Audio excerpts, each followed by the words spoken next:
Hello, hello, hello, my gorgeous, amazing Sisterverse tribe, Insta Live tribe, CC, EC, every single one of you who's joined in this morning. Super duper good morning to every one of you.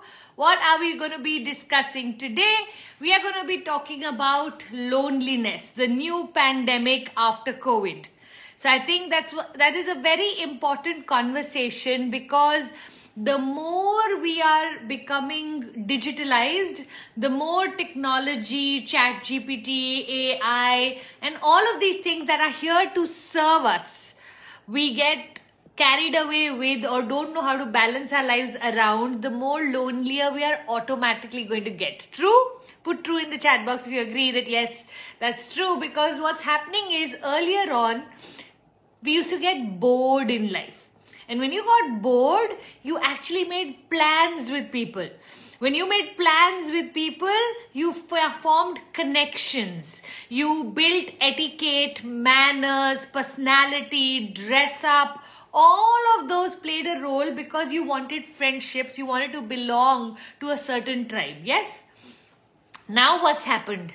If you are bored, you can just for the 2 hours that you are bored, let's say you're waiting for something, you can continue scrolling without making any effort to meet or interact with any human being. And I think that is one of the greatest reasons why we are getting so much more lonelier than the previous generations. The previous generations used to have rituals like, going to the temple in the evening, meeting all of your friends there, taking the children along. There would be some classes happening around the temple. I'm talking about thousands of years ago when temple was the center or the heart of a village. Then over time, what happened? Schools, colleges, meetup points, kitty parties, all of these were all different ways of connecting. Unfortunately, now majority of us are doing only two things in our life. Either it is making money, which is our career, or it is wasting away time or life because you're taking a break from the burnout that your career could be causing. And that's another reason why we are so severely or the highest level of depression. Now you have to understand, in a world where we have now the maximum amenities, today we have amenities what only a king used to have 100 years ago, right? Ability to communicate, ability to reach people, we have it all. And yet we are at our saddest. Why? I think another thing that's happening is the masks we have started to put in front of the world. So I believe there is the authentic self, and then there is the side we want people to see. And the closer your authentic and your personality is, the more real you are as a person. The more real you are as a person, the more your ability to connect with people. Okay, that forms connection. There is a magnetic pull in people who are real, who are authentic, who are vulnerable. Another thing that happens is because we are only seeing the good side of everyone's life on social media, we compare all of our life to someone's best life. People are not posting that after that post they had a fight with their spouse or that their children are not listening to them or there's disrespect. People are posting these gorgeous photographs of few beautiful travel and all of those things. And when all of that is what you are seeing, what happens is automatically your mind constantly starts to compare. Earlier on, parents used to compare the marks of your cousin brother, cousin sister with you. Now you're comparing yourself to the whole world. What used to be 1, 2, 3 comparisons, which itself we used to hate. Oh, your cousin has become taller than you, or your cousin has gotten to Harvard, you haven't, or your cousin has, and that cousin used to be the annoying cousin. And now what has happened? The world itself. So what does it leave you feeling? No matter how high an achiever you are, the feeling is, but in that one department, I am not good enough. Got it? So I just feel like there's a lot of loneliness that has started to happen because of the number of masks we are meant to wear or we tend to wear. Okay, now the more masks you remove, the more real you get, the more real your friendships, even 2 real friendships versus 100 people in the room, but yet you're surrounded by people but feeling lonely, is because there's a gap between your authentic self and the personality that you are or the persona that you are portraying. So very important to bridge those. Another thing that can cause loneliness is unhealed wounds. So there's something someone said to you, and instead of clarifying, you just absorbed the trauma or absorbed the pain or absorbed the label. Whenever in life we absorb rather than clearing, what happens is there comes a distance between our authentic self and our personality. So unhealed wounds of childhood, unhealed wounds of problems in a friendship, you know, if you fought it out and you cleared it out, or you fought it out and you left each other, that's fine. But if you never cleared the air, if you never spoke about your pain, you never connected with that human being after whatever they did to you, you just let it go thinking, I'm strong, I don't want to create drama, I can handle it. A lot of times what that does is it sits as an uncleared part in your personality, and guess what, that can continuously keep annoying you. How do you know it's annoying you? Sometimes in the shower that thought will come up. Sometimes things that you clear out will get released. Things that you don't clear out keep coming back to you as past memories and keep re-repeating itself in your mind's monkey mind or your mind's play. Yes? But what if we don't want to discuss and don't want to talk to that person? You don't have to talk to that person. You can just talk to the person in their soul energy. So you can imagine the soul of that person. You can imagine your soul, and soul to soul you can have a conversation. You can just journal it out on paper. You can literally write a letter to that person. You can write the letter from that person to you, and then you can write a letter of acknowledgement to that person. A three-way letter helps a lot in clearing the air. So there are many ways on how you could clear the air with someone without ever talking to them. What is very important is to remove it and release it from your own body.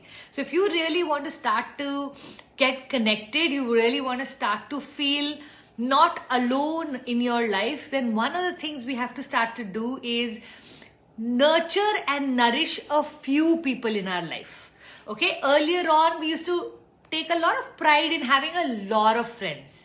Then you reduce your circle of friends. Then we say today people have just dots, they don't even have circle, which means one or two. But can I tell you, in my experience, even one or two real friendships is better than many people but no real friendships. So I'm going to encourage you, can you identify in your life today one or two people that you would like to nurture and nourish? Okay. And you can, how do you find these people? I love finding people through common interests. So let's say I'm interested in learning aqua aerobics. I go and join that. Maybe I'll find a friend there. Maybe I'm interested in art. I'll join an art class. Maybe I'm interested in hitchhiking. I'll join a hitchhiking club. Not hitchhiking, sorry, hiking club. Saying hitchhiking. Hiking club. So like that, what you can do is the more you meet strangers, okay, now for women, normally a lot of our friendships come from our husband's friends, our children's mothers. So society has a way of giving you people, or you can go looking for it, okay. But very important is to have that space where you can be the real you, where you can talk about the real stuff that actually matters.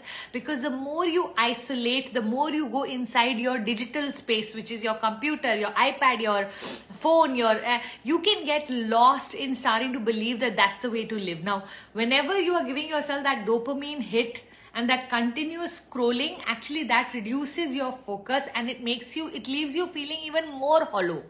So turn down all of your equipment and try your level best to make real connections with real people. There has to be that vibrational interaction. So for some of us, we've stopped having that. Like I can tell you in my life, especially post-COVID, because I work almost 5 days a week at one point. Today, now I work only 3 days a week, but at one point I was working 5 days a week. There was no time for social. So social was not my scene. So who became my best friend? My own husband. Now let's say he got late from work or got late from golf. What would I be doing? Getting upset with him. Why am I getting upset with him? Nothing that he's done wrong. But because I was lonely and I didn't realize how lonely I had become, because you see, I would be interacting on Zoom with so many people. I was meeting almost sometimes 200 to 300 new people every week or every month. 200 to 300 new people speaking, not realizing that that is not how you connect. That is their connection with me. It's not my connection, right? I'm not getting to share my personal stuff or these are not my friendships. This is my course materials or whatever. So I had gotten lonely, and after a while I realized, no, I must make it mandatory that every Friday evening I have to do coffee with one friend that I really value or I really nourish. And I can tell you the month of October has been one of my most beautiful months of 2024, only because I went out of my way every single day to meet new people, to dress up, to interact, to connect, and it was just simply fabulous. And it was so beautiful because, you know, when you let go of these things, you almost start to somewhere make yourself believe that you don't even need people. While the truth is, if you look at the highest punishment in the world, it is about creating isolation. Which means if you kill a person, what is the punishment you get? You don't get killed, you don't get hit, you don't get tortured. What happens to you? You are put in isolation. So isolation is one of the biggest punishments for your soul. And some of us are not realizing, but we have put ourselves in our own jails. And when you put yourself in jail and then you wonder why nobody is responding or reacting to you whenever you do meet them, then you come away even more disappointed because you have forgotten the art of connection. You're going in to receive while you always have to go in to give in the beginning. You want compliments, give more compliments. You want importance, give more importance. You want love, give more love. You want respect, give more respect. The law of spirituality says that whatever you give in the spiritual world comes right back at you. Unlike the materialistic world, when you give something, you have less of it. In the spiritual world, when you give something, you receive doubly and much more of it. Yes? If there are no real people in our surrounding, can I tell you, every soul is looking for a real connection. So if you do not have real people, it is only because you're surrounded by people who are not a value match for you. Go looking for value match people. So I'll tell you one of the things I did back in 2010. I made a vision board on my friendships. And I remember I want a gang of girls to be able to go and travel the world to exotic places abroad. It was a very specific ask I put on my vision board. And that year, by chance, we joined an organization where it was mandatory for you to go on 2 trips with your girl gang, or it was called Forum. It is called Forum. With your Forum, every year you have to. I was like, wow, how did I manage to attract the exact thing I wrote in my vision board? So like that, I'd love for you to start to create within yourself this vision of wanting to attract a friendship so beautiful. You know, I can tell you I have these 2 amazing friends in my life currently that I believe complete me. One is the one I go for a walk every morning with. She's been my friend for the last 25 years. Her husband and my husband have been best friends since childhood, and it's really worked out for us. Another one is from my Forum, and I just feel like because I have these 2, it feels very complete, because I honestly am the kind of friend who will not be available to you at most of the time, but when I'm available, I'm fully yours. But because I'm working the whole day, I need friendships where people understand that she's not ignoring me, she's just busy. Got it? So I'd love for you to start to look at what kind of friendship do you want? What kind of people do you want to attract? What kind of conversations do you want to have? Another thing I've realized is that no one friend can be a fully 100% complete person. Which means there are things in every friendship that are beneficial. For example, I have travel friends. I have movie friends. Everything that I expect from my husband, I make a list and say, those he can't do, let me find friends for. Okay, there's only a few things with your husband that you can never replace, but most of the things you can just look for outside in case you're not getting it from him. For example, if I'm expecting him to be a lover and my movie partner can be replaced. True or not? Right? So I'd love for you to start to look at, okay, what are all my expectations from my man, and how can I move some of my expectations onto friendships? Now, every friendship does not have to be soul deep. True or not? I have some friendships which are just for fun. Like, we truly just have fun together. You know, when we connect, and if we can't, we can't. So that's just a friendship or a fun-based friendship, right? Now, like that, you can start to see what are your interests. Maybe some of you here love museum. Maybe some of you here love working out. Maybe some of you here look at what is your list of things you love and see if you can find company in that. So do you have a gym friend? If you don't, I'd love for you to create one. Like now, because one of my closest friends has moved 2 houses away from my house, our morning walk has become so, consistent. Earlier on, it used to be on my mood. Today it was raining in Chennai, not heavy rain, but mild rain. And we still went for a walk because we said, you know what, not missing my walk. So I'd love for you to start to look at how can you start to nurture some friendships. Now, how do you nurture friendships? You nurture friendships by first giving before taking. Okay, so very important part of friendship nurturing is that you learn to give that person that importance that they may need in the beginning for them to start to get that attraction towards you. And then over time, it becomes a give and take. So in the beginning, you may have to go a little bit out of your way to nurture someone for them to feel loved and valued. And you'll have to also notice, do they carry the same kind of energy towards you as you do for them? Now, in a world that we live, some people will love us, we don't love them back. Some people you love, they may not love you back. So we're always looking for those 1 or 2 people in the world where the equation feels similar. Yeah. Okay, that was my take on loneliness and what you can do about getting over loneliness. Another thing I'll add before I move into the Q&A and I start reading the Q&A from your chat box is going to be that your creative genius needs space.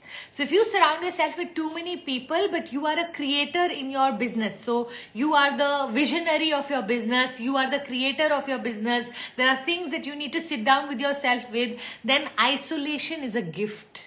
Okay, so when you overdo too much of social, what happens is your inner genius or your inner voice sometimes becomes too soft to be heard. So if you really want to, one of the things I do is I wake up early in the morning and spend at least 3 to 4 hours with myself before I socialize with the world, because my inner genius needs that kind of time for me to be able to create my courses, create my material, be able to come here and answer questions. So there's a lot of downloading that I do. One, I spend a lot of time studying, reading, podcasting, downloading. All of these are in my morning routine. So if you are a creator, I'm going to tell you, you have to become your own best friend, which means being alone is not loneliness for you.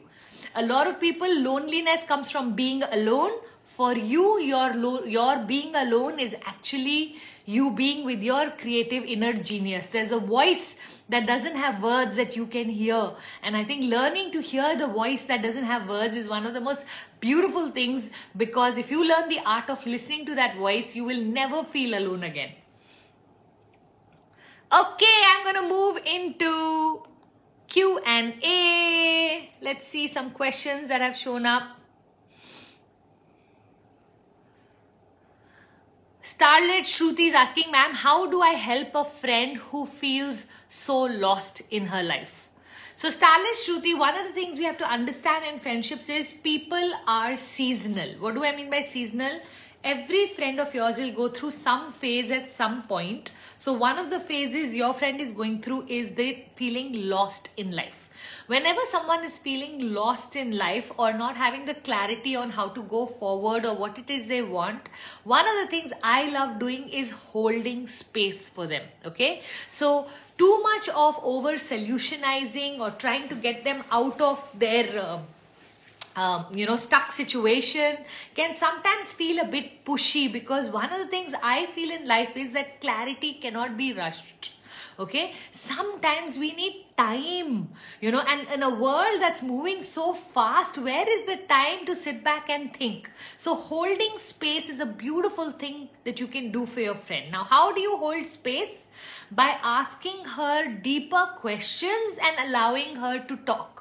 So, if you knew what you wanted to do, what would it be? If God came down and asked you, what should your mission be? What are the things you absolutely enjoy? Who are the people you love hanging out with? Who are the people you admire that you would like to become more like? Who are questions like this? And you can literally in your chat GPT put questions that I can ask my friend who's feeling a little lost in life. It will give you a set of 30 questions. Out of that, choose your favorite 5 and just learn to listen. The more you can make your friend talk, the more faster she will lead to clarity. Now, a lot of people, what they do is they start giving advice to people like this. Okay, advice is what she doesn't need. So stay away from trying to tell her what she should do and ask her questions that lead her to a space of her starting to understand what it is that she wants to do. Now, this needs patience. So one of the things I'm going to highly recommend is whenever you're dealing with someone who's going through the winter season of their life, and I call winter is where you have to always hold space for people. If they are going through their winter season, do not ever push them into doing something. Allow them that time that they need, and they know best how much time they need. You can be a comforter, you can be a nudger, but avoid being a slapper. Oh, I don't know, they're from some exhibition. I can't remember the name of the brand, so no idea. Oh, thank you. Neil Kamal is saying, you make my day. That's so sweet. So good to see you after so long. Kritika saying, I have a question, and this is after I've released a lot. I think my biggest fear is self-doubt and letting go. How do I let go of self-doubt? Kritika, the truth is we never let go of self-doubt. Self-doubt, the job of self-doubt is for us to continuously keep questioning and upgrading our own personality. So there's a job self-doubt has been given. How do we get over self-doubt? By taking small actions and proving to ourselves that we were able to do it. So the way you counter self-doubt is take a small risk and accomplish it. Take a small risk and accomplish it. And you keep moving towards self-trust. So the opposite of self-doubt is self-trust. Self-trust is when a time comes where it's not that you are still sure that everything will work out, but now you are sure that even if it doesn't work out, you'll be able to somehow manage or handle. That is called self-trust. Now, self-doubt never leaves us. Even if today I decide that, okay, I'm going to walk the ramp next month for some designer, I'm going to have self-doubt because I know how to do this, but I don't know how to walk the ramp. So anytime you will enter new territory or an adventure of your life or something new, and doing new things is a fabulous thing to do for your brain, because your brain literally creates new neurons when you do new things. So I highly encourage once a month, look at doing something new, because remember, till the age of 12, 13, 14, we used to keep trying lots of new things and our brain was doubling. Okay, that's how fast our brain was growing. And then comes an age, by the age of 34, 35, 36, where we have stopped doing anything new. We drink coffee from the same mug at the same time, sitting on the same place of the sofa. We're eating the same breakfast, taking the same route to work, doing the same day, coming back and having the same conversations. Everything's become same. So what happens? Your life starts to become very, very stagnant, right? So if you really want to get out of your self-doubt, just start to do these small risks, accomplishments, small risk, accomplishment, small risk, accomplishment. Self-doubt is something I want you to acknowledge. Oh, doubt, you've come. That means I must be doing something new that you have come, because you know, you don't have doubt in brushing your teeth. You don't have doubt in showering. You only have doubt when you have to do something new. Correct or no? So the fact that you're doing something new, you should be so proud of.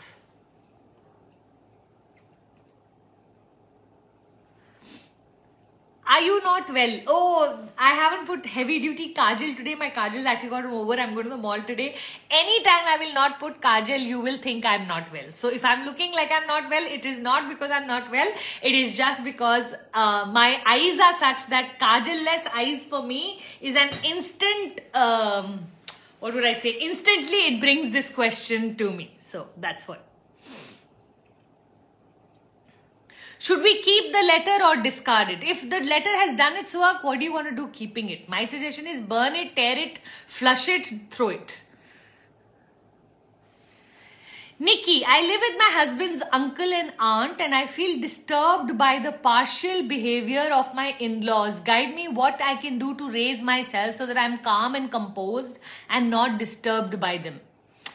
I love that you're asking me this question today, because today evening I'm actually taking a whole 3-hour session on in-laws. So going to go super deep in this topic. But one of the things I must say is that we have this expectation that our husband's uncle and aunt shouldn't be partial to my own husband. They should treat me and my husband equally. And I'm thinking that you're talking about your husband and you, that they are more partial to your husband.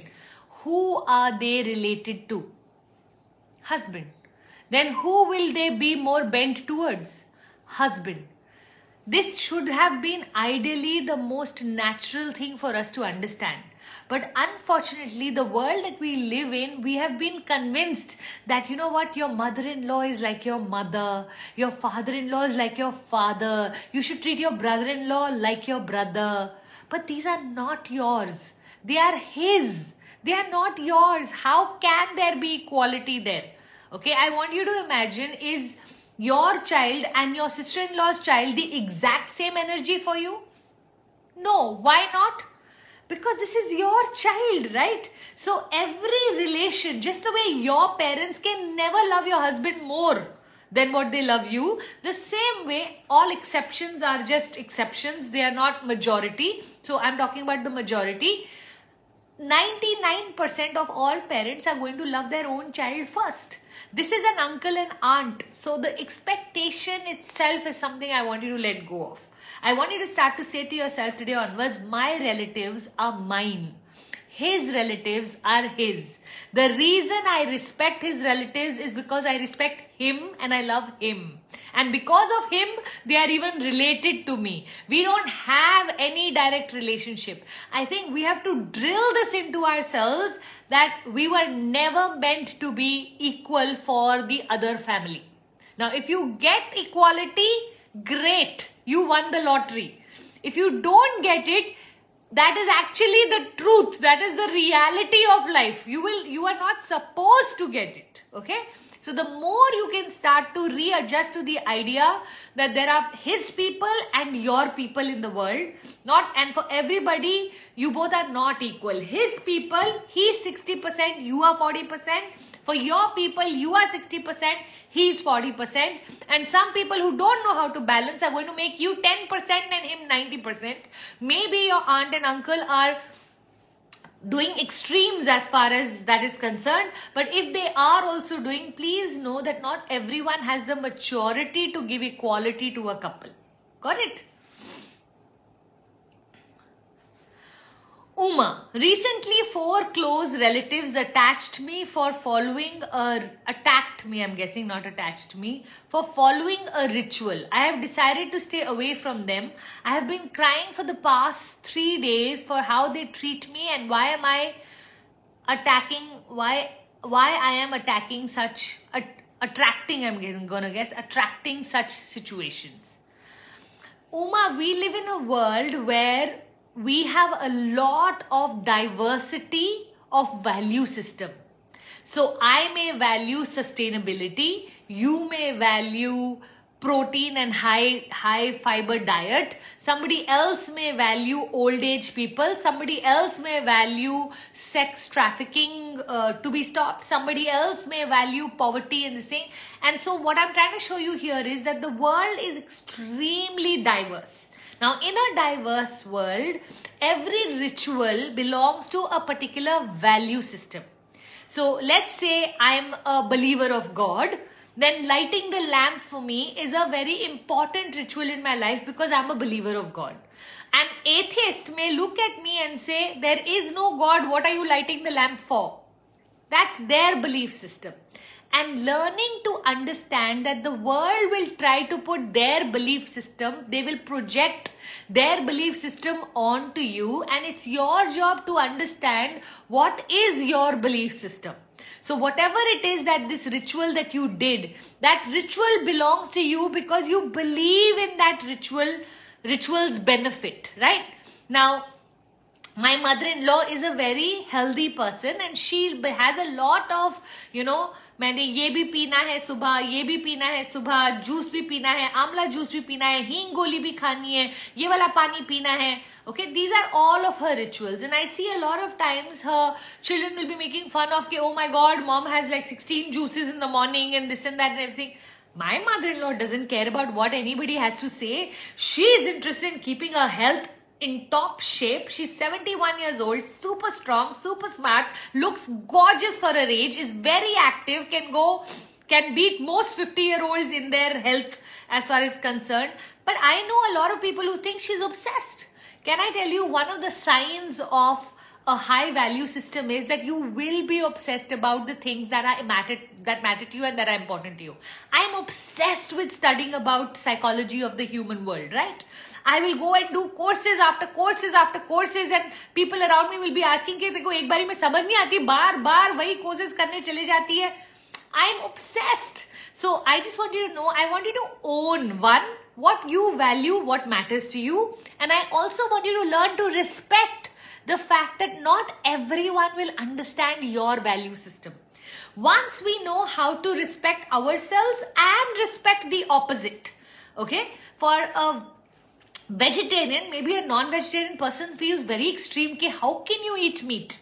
But for a person who eats meat where the religion was made in a desert because there was no agriculture, a Hindu or a Jain can very easily be vegetarian because they were born, the religion was born in a world where there were 5 rivers flowing and agriculture was very easy to have. While the other religions were born in Jerusalem where there was all desert and there was no agriculture. So to survive you had to eat non-veg. Now, who's right, who's wrong? It isn't about right and wrong is what I'm saying. I think it is about your situation, your experiences, your belief system. Now, the problem in the world is once we believe something, we want everyone to believe that thing. And this is what creates all the wars, all the fights, all the problems. If we can start to learn to understand that what works for me may not be the right thing for the other, a lot more peace will come into the world. Maybe to me, this topic is the most important. Maybe to someone else, that topic is the most important. And the beauty of our world is that we were not meant to be creatures of one kind. Unlike the lion who only is non-vegetarian, or the deer who only eats grass, or the fish who only swims in water, human beings could choose to live wherever they like. They could choose to eat whatever they like. They could choose to marry the kind of person they want to. So we have a lot more freedom, a lot more intelligence, and therefore a lot more freedom. But one of the things we forgot was that we decided that whatever we think is the right way to think. I wish to that sentence we had added whenever we were teaching our children that what you think is also right, but what your neighbor thinks is also right. Something is right for you, something is right for them, and both can be right at the same time. And I think if we can learn that, it'll be so much more easier. So my sweetheart, I don't want to see you crying. You've already given this situation 3 days of your life. I want you to own the fact that you are so fabulous, that you believe in something and you did that ritual, and what other people say does not matter. The same people maybe 10 years from now will be the ones who will be coming and asking you advice in the exact topic that they made fun of you in. You know, when I started this work at one point, people used to make fun of me. Wow, ek course karke kya aa gayi? She's charging 15,000 rupees an hour and this and that and everything, and whatever they had to say. Today, those same people love checking in with me around whatever it is that I'm saying. The same people who have made fun of me today have a lot of respect for me. Thank God I didn't give those people any importance. So I'm going to say the same to you. Stop giving other people importance and start to follow your belief system. It will take you somewhere. And the day it takes you somewhere, the sweetest revenge you can take on people is when they themselves accept that they were wrong.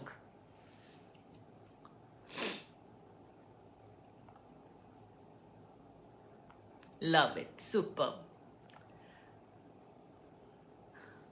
So sweet. Sujata is asking, my husband's cousin has respectfully invited, but my husband doesn't want to take me, my daughter and me to the housewarming.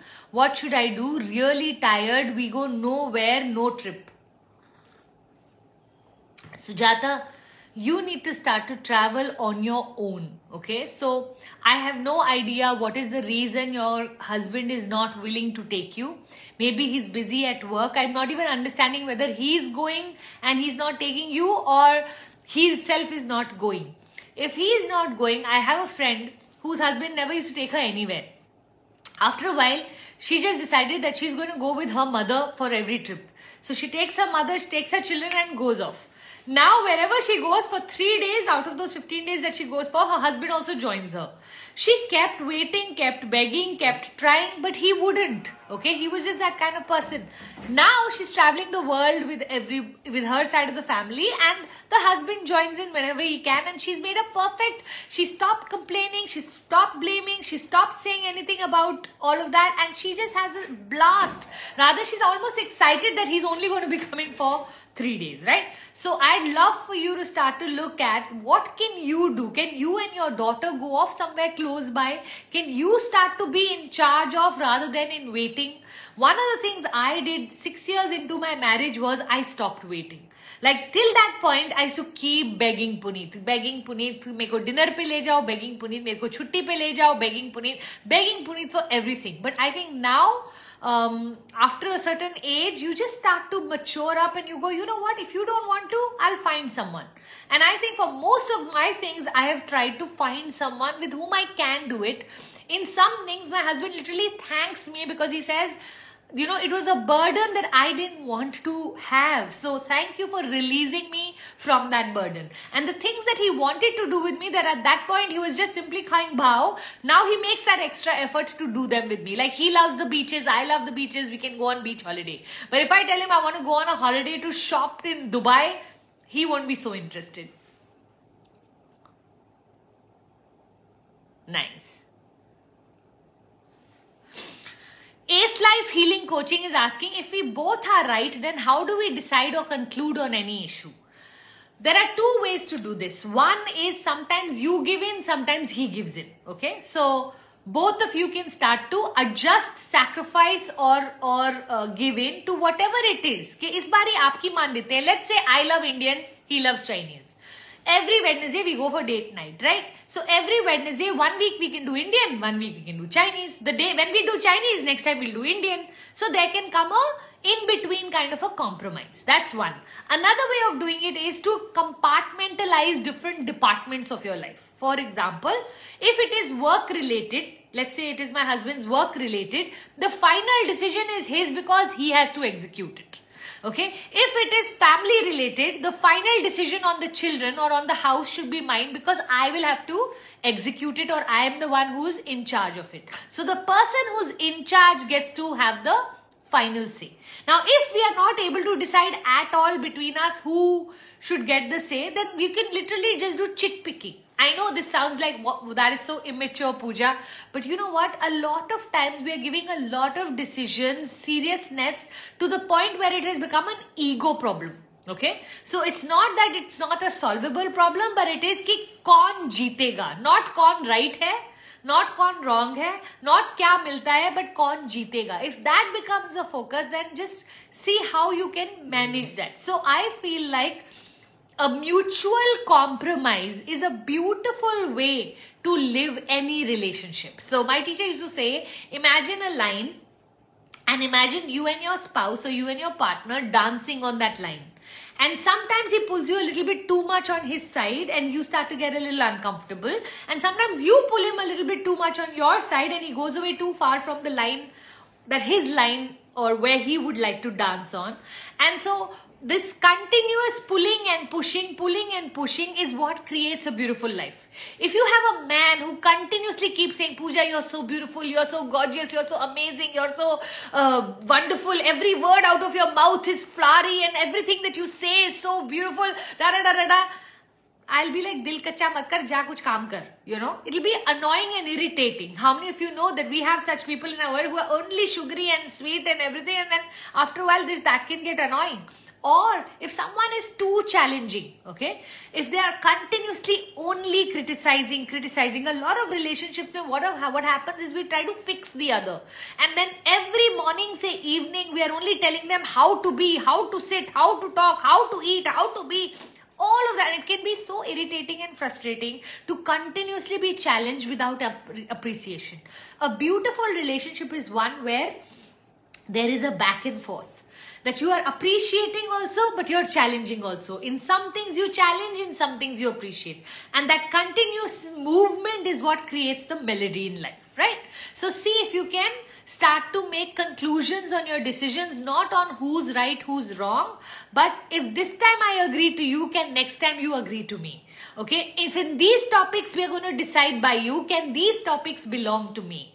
Like that you can then sort out. Now there are going to be some problems that do not have a solution. We call these perpetual problems. So perpetual problems are those problems where neither of the parties can compromise or adjust. Then to those problems, you may need someone to come in to intermediate to help you maneuver those kind of problems. Okay, so those problems can be a lot challenging, and if it's that kind of a problem, then sometimes it may not even have a solution. Maybe the only solution is not to have that problem in your marriage. So either you remove the problem, you leave the problem, you let go of that thought that, maybe he will never be romantic. Maybe just deep acceptance can sometimes be the answer.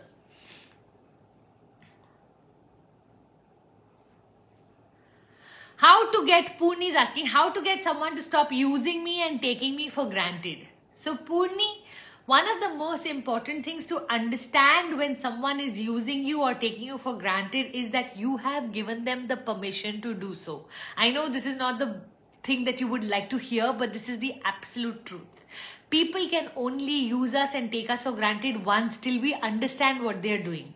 The minute we understand what they're doing, now we have the power to say no.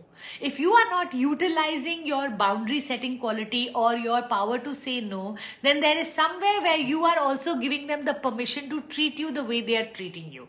Now, if you don't want to disappoint them, if you don't want to upset them, but you still want them to respect you, that's not how it works. You have to at some point upset, disappoint people like that to let them know what is okay, what is not okay.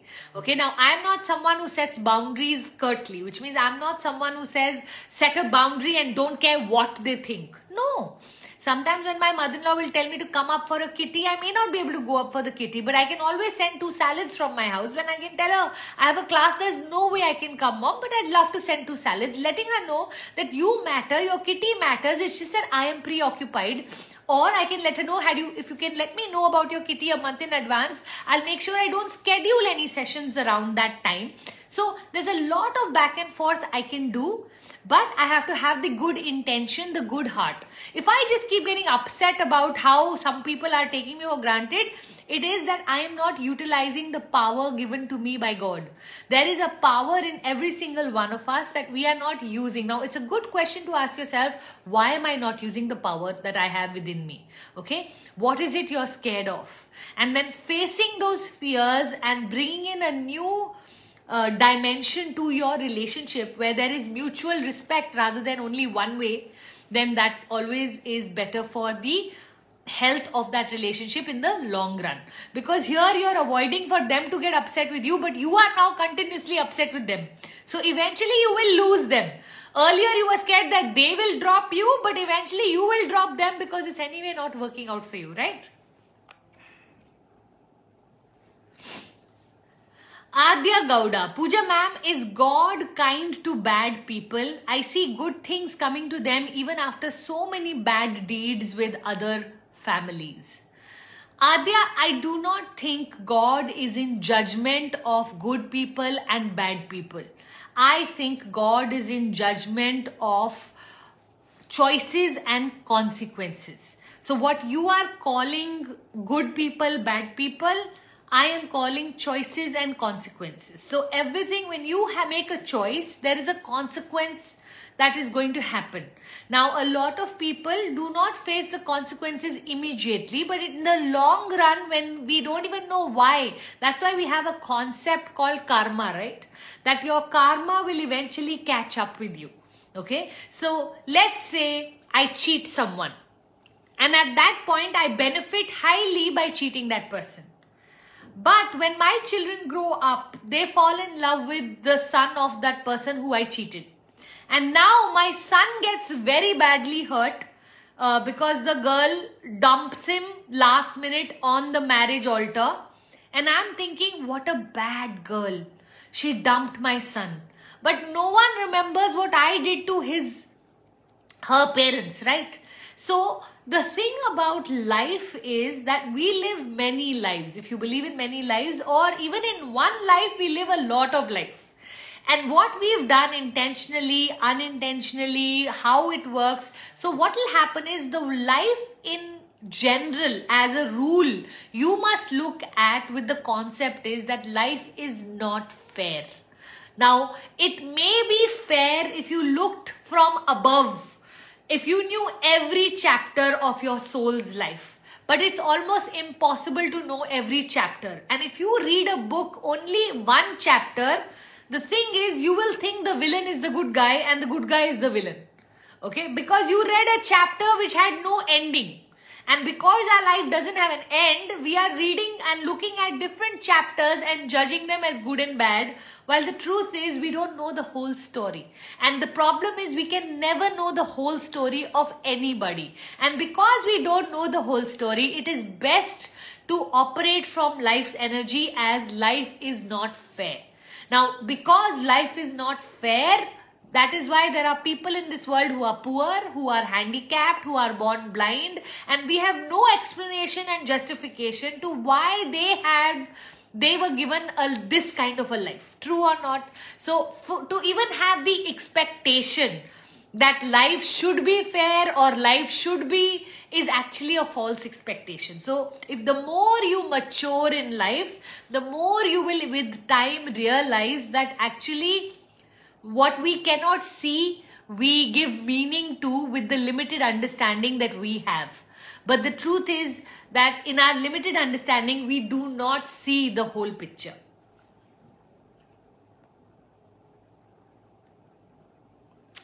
Dr. Fatima, ma'am, my in-laws interfere a lot in my life, but they say it is such a concerning manner that I can't say anything, but it's taking a toll on me. Fatima, it is so important in life to set boundaries, okay? Now, a lot of people who cross their boundaries cross it with the excuse that they think good for us. But sometimes you don't need even someone to think good for you because you're fully capable of thinking for yourself. So you are going to have to slowly but surely start to look at all the departments where their interference is annoying you. Everything is not where it is annoying you. Some places you have no problem. If they want to come and hang out with your children or they want to be great grandparents, maybe you don't have an issue with that. But that they feed your children chocolate every time they meet, maybe you have a problem with that. So look at where all you have issues and then you need to sit down with them and explain to them in the most sweetest manner why this is not okay. Okay, the first time you always put in a request. The second time you are polite but firm. The third time you remove your children from their life because you had told them that this was not okay, but they still chose to continue to do it. Okay, so over time then you set your boundaries slowly but surely. Now what happens is a lot of times is that we don't set boundaries, but we are very good at spending a lot of time complaining and blaming about what is happening to us. I feel like we give away all of our power when we are busy complaining and blaming. So from today onwards, instead of complaining and blaming, I want you to ask yourself, what about this? What can I do about this? And then take your power back. Now, one of the best ways to set boundaries is to set it in stages. Sometimes, a lot of times when we are communicating a boundary for the first time, the other person is not even able to comprehend what we are trying to tell them because they've never seen it from our value system. You know, to my mother-in-law, it may be very okay to come into my house and move all my showpieces around, move my cushions around, move my house around because she's trying to make it better. She's doing me a favor. To me, it may be very unnerving. The truth is, I absolutely love it. But just for example's sake, I'm telling you that for somebody, it could be like, hello, you cannot come into my house and shift everything around. It's not okay. Correct or no? So then how do I communicate? So the first time I communicate that, she might be just looking at my face wondering कि यहाँ मैं तेरी मदद कर रही हूँ और तू मुझे ही बोल रही है. So a lot of times what happens is that people also take a little bit time to understand boundaries, because in their experience, they have no idea that there is a boundary even required in this space. Okay, so understanding that everything in stages works better. So one of the things I believe is, like, if I have to ask my husband for something, no, I will say, Puneet, will you buy me this? He'll be like, no. So no is stage 1 of me getting that thing. The next time I ask him, he'll say, okay, we'll see. Okay, we'll see, maybe stage 2. Stage 3 is, but baby, you know what? Anil and Anuradha have managed to get it. And they got such a good deal on that particular diamond. Okay, pata kar li. Stage 3. Okay. Baby, Valentine's Day is coming. Remember I had spoken to you about that diamond. Do you think you'd like to buy it for me now? Valentine's, I don't know, but uske agle mahine tera birthday hai, chal tere birthday ke liye le lete hain. Stage 4. So whenever you are in communication, just remember there is something that has been irritating you for a very long time, and you are now sitting like a time bomb. When you blast as a time bomb on someone who has not experienced the journey with you, they wonder what happened. मैंने तो बस इतना सा किया था, वो इतना सा नहीं है आपके लिए, but दूसरे ने तो कभी देखा ही नहीं ना. So very important to understand when you're setting boundaries is this ability to know that you've turned time bomb, but for them you are still just you are conveying to them only the spark. So make sure that you go through different stages so that by the time your time bomb blasts, they should also be at the same level of understanding and energy and communication. Aditi Verma, hi Pooja, I'm 36, I'm having no career, having no happiness, and just not want to do anything in my life. I don't feel like doing anything in my life, but I can understand that this is not a good way to live. Aditi, whenever someone has no desire to do anything in their life, sometimes it could be a hormonal chemical locha. So I'm going to highly recommend to you, go to a proper psychiatrist or a psychologist and sit with them and allow them to analyze what is going on. Okay, so whenever in life somebody tells me I'm not able to wake up in the morning, I'm not able to do even the basic things of life, then I know that there is some sort of a chemical locha for them. So just check it out. They themselves maybe, sometimes just taking a week or 2 or 3 weeks medication actually fixes this whole problem. I'm not an advocate of medication, but I don't mind using it sometimes in the process of getting myself to a place where I know that from there on I will not need the crutch. Got it? So sweet. Axbal, ma'am, I have always been a very confident person, but something happened a few months back and I lost all of that. And Ax, the thing is that you can actually build it back if you choose to. Okay, so a lot of times things happen and for some time we get a little shaken.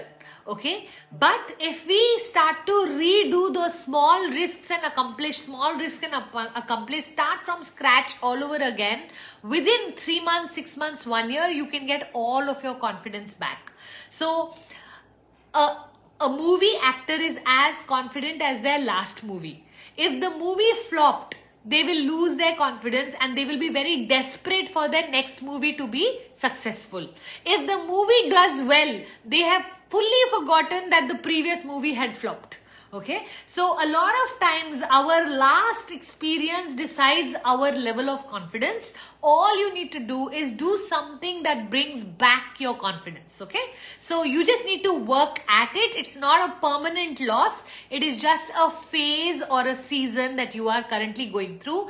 Remember, after summer comes autumn, after autumn comes winter, after winter comes spring, and that's how life works. Okay, the good and the bad are a combination. We live life in transitions of good and bad, and the faster we start to understand, I feel like a lot of times when people are going through their good phase, they start believing the bad won't come only. Or a lot of times when people are going through the good phase, they start believing now they will attract the bad because the good has come. The truth is, none of it is dependent on your thinking. All of it is dependent on the fact that we live cycles. Everything is cyclical in the world. Okay, nature is cyclical. The moon is cyclical. The sun is cyclical. The planetary system is cyclical. Everything is cyclical, and so is our life. So if it has a up, it will have a down. If it has a down, it will have a up. The more we can start to understand the cycles of life, the easier it becomes. You know, right after Diwali, I got this massive, what do you call that, moch type of a thing in my neck. It was a really bad sprain that I got in my neck. And I myself told myself, you know what, I had such beautiful 30 days कि कुछ ना कुछ तो होना था. मैंने अपने आप को ही नजर लगा दी. Okay? And I just enjoyed my sprain. क्या sprain में क्या कर लेना है? 3 days of pain. Now, a lot of times I'll hear people say, oh my God, you should have lied low in Diwali. You were just too much. You were everywhere. You were overdressing. You were oversharing. I'm not going to stop the joys of my life so that the bad doesn't come. Because can I tell you, whether joy comes or not, the bad will come. And whether how much ever scared I get of the bad is not going to come. And no matter how much the bad I get scared of, it's also going to go away and the good will also come. So I don't attach myself and my doings with the cycles of life. The cycles will keep happening. So the sprain came, the sprain went. Diwali came, Diwali went. Right now I'm in the season of hard work before December holidays, and then when December holidays come, I'm going to go off to my children for 2 weeks and enjoy Christmas and New Year's there. It's all cycles. We get scared. We get scared कि हाय इतना अच्छा हो रहा है मेरे साथ, अब कुछ बुरा ना हो जाए. बुरा तो होने वाला है, तुम डरो या ना डरो.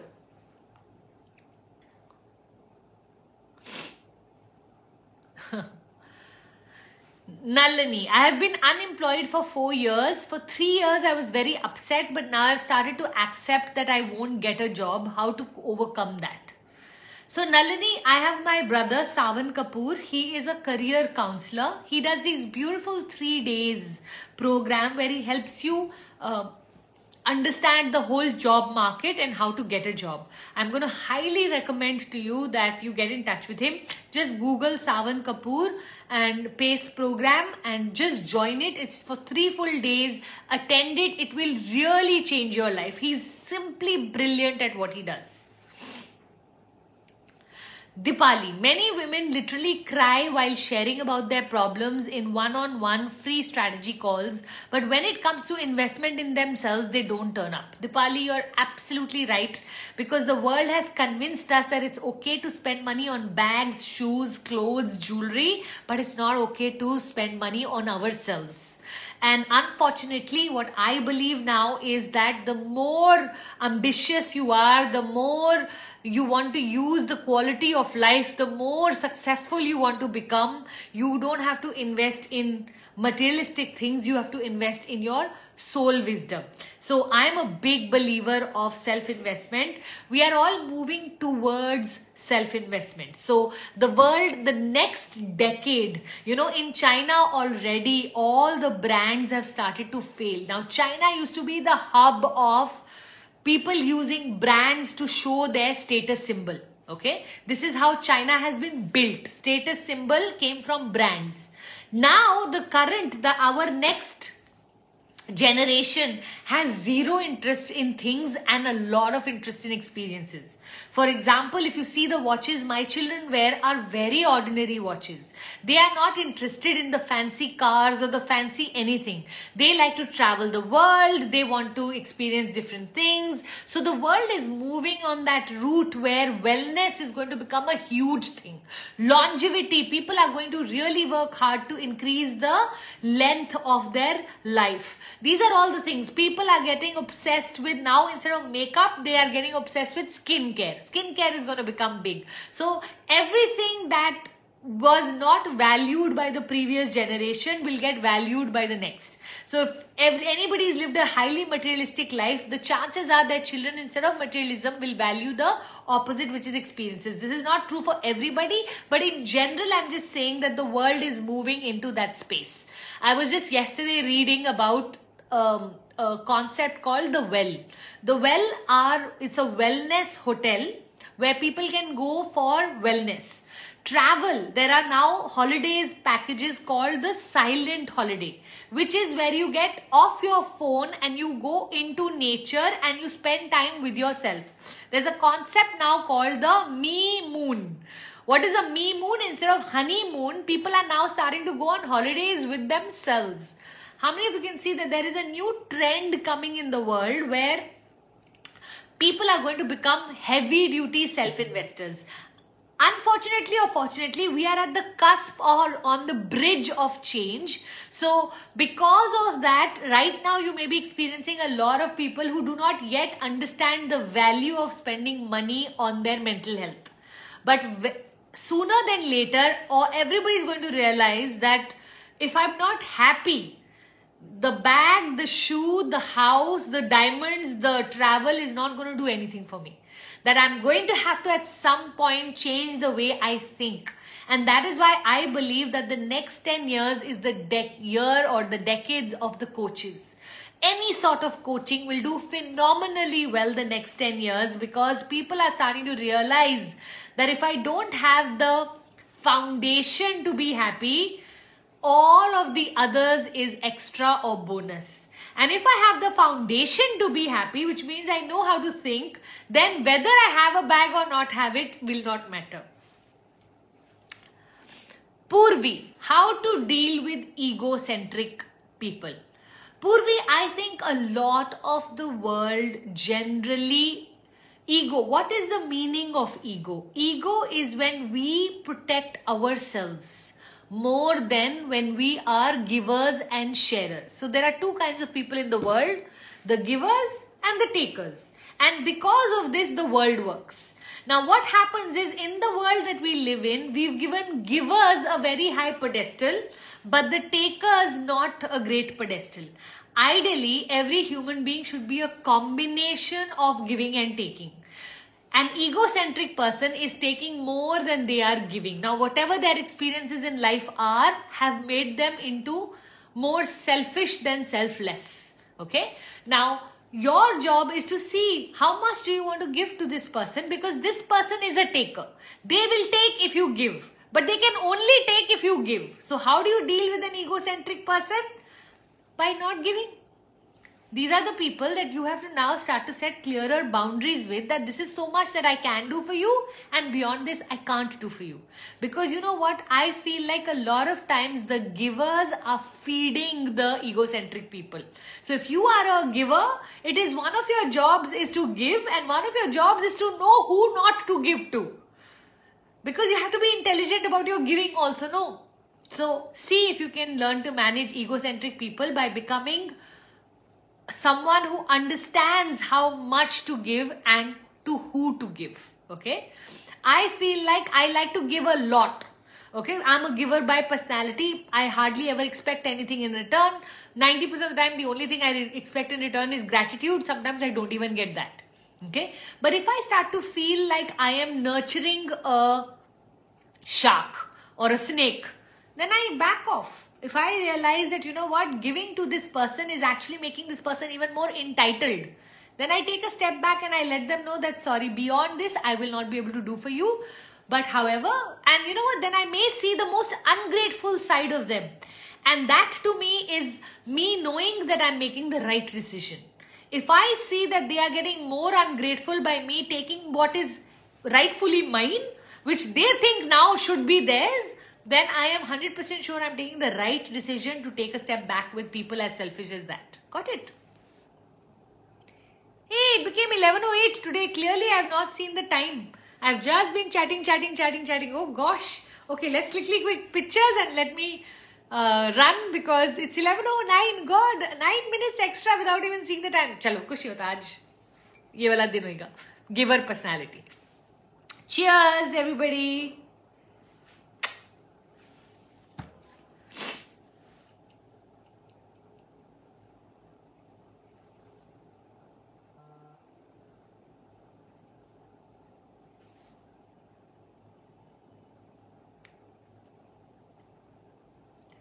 eleven तक तो रुक जाओ. चलो, done then. I'm a super positive person because you are radiating this perspective so positively. Reshma, Pooja, you are a darling. Listening to you is healing itself. That's so sweet, Reshma. How sweet. Your Wednesday talk solves everything. Thank you, Devika. Wow, I'm getting to sit and read sweet appreciative words from all of you. Fine, let's do that. I like that. Okay, if there's anything nice you want to say to me, please say. I'm going to read it out. Honey Bhagat is saying, love listening to you. Dreamy Girl of the World is saying, thank you so much, Pooja. Abhina Sali saying, Pooja, love you. Mindset Coach Veena is saying, thank you so much. Dr. Amit Kaur is saying, love you so much. Dipali is saying, midweek never looked so exciting. That's so sweet. Nalini saying, your sessions are my favorite. We love you. Thanks for conducting these sessions. Aftab is saying, Abhina Sali is saying, thank you for your weekly sessions. Deepa Mishra is asking, when is your vision board video? Soon, actually January is coming, so I must do it. Yeah, thank you for reminding me. Rohini, I look so forward to Wednesdays for one whole week. That's too sweet of you. Axe is saying, you know how to heal others. Pooja is saying, you are the best. Coach Aruna is saying, love you. Passionate Momita is saying, just like to absorb your energy. Le, meri jaan. So sweet. Thank you, everybody. That's so sweet. I'm loving all the messages. Supriya, it takes a lot of effort and hard work for what you're doing. Flourish with Freedom. Mona is saying, you have been an angel for many souls, showing light and purpose. More power to you. Love you so much. Your weekly Insta Live has changed my life. Wednesdays is awesome because of you. You are my energy booster. You're my favorite. Love you, ma'am. Listening to you is medicine. Woohoo! And it's 11:11. All right, everybody. Now that you're here, let's say a quick prayer. Oh Lord, as we enter 2025, may we have the strength and the power and the courage to build the life of our dreams, to truly create a future by design and bring to our lives all that we deserve in abundance, in health, in prosperity, in career, in mission, in relationships. Thank you, God. Thank you for all the love, everybody. It's really overwhelming to see you all pour so much of all that you are saying. Thank you. Bye, everyone. Don't forget to put it on your stories. Tag me with your biggest takeaway from today, and then I will share it in my stories. Tata. Ciao.